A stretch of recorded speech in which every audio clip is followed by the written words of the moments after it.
Night has always been the territory where the ancients kept what could not be spoken in daylight. Long before the modern idea of black magic existed, there were rituals of shadow, not evil, but profound. They were symbolic technologies, bridges between the visible and the invisible, and three figures guarded these gates: Hekate, Persephone, and Medusa.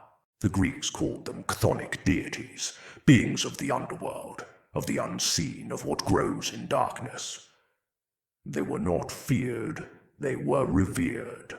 Archaeology confirms this. Orphic gold tablets buried with the dead, Eleusinian votive plaques, household shrines and apotropaic symbols carved into thresholds. These were not superstitions, they were cosmologies in practice. Hekate appears first. Hesiod's theurgy names her as a goddess with power over sky, sea, and earth.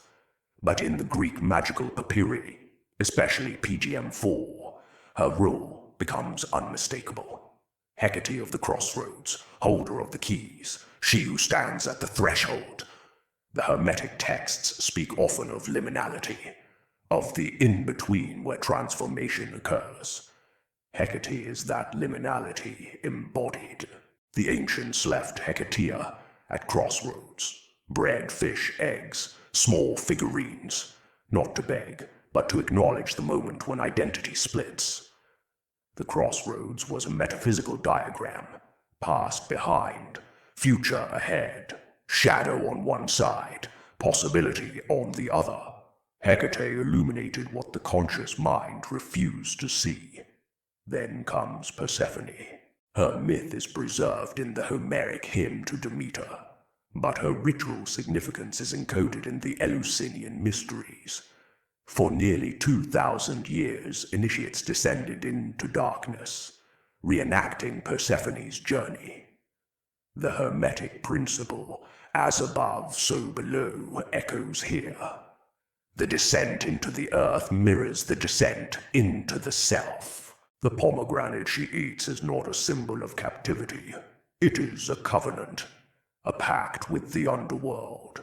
In Hermetic philosophy, transformation requires a descent into the prima materia, the raw substance of the soul. Persephone is that descent. She is the moment when the old self fractures, and the new self begins to breathe. And then Medusa emerges, not as a monster, but as a mirror. Her image appears on shields, temples, doorways, and household objects. The Gorgonean was an apotropaic symbol meant to ward off harm. Even Athena, goddess of wisdom, wears Medusa's face on her aegis.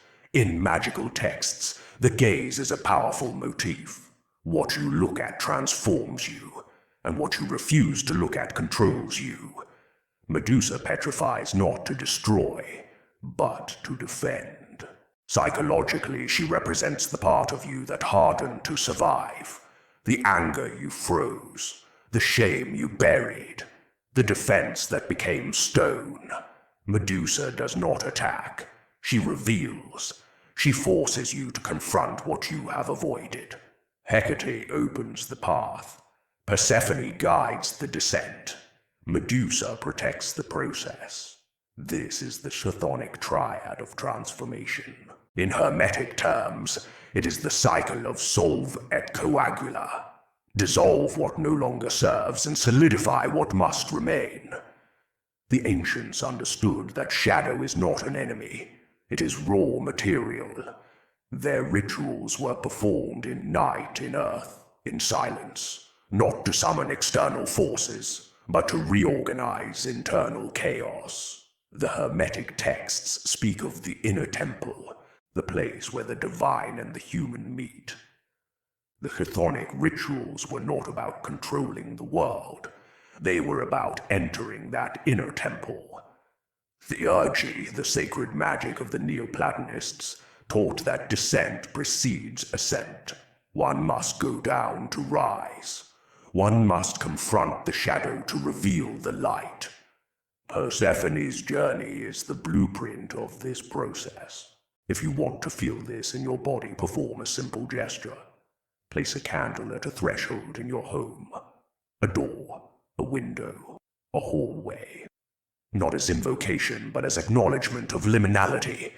Then sit in darkness for a moment, like Persephone. Breathe, and ask yourself, what have I hardened in myself in order to survive? Write the answer. Read it once, and tear the paper. Not to destroy who you were, but to release what remained trapped. Ancient magic was not superstition. It was applied cosmology. It was psychology before psychology. It was the way the ancients organized shadow, pain, change, and rebirth. And if these three chthonic forces spoke to you, then this channel is the place where shadow becomes language. Subscribe and continue the descent.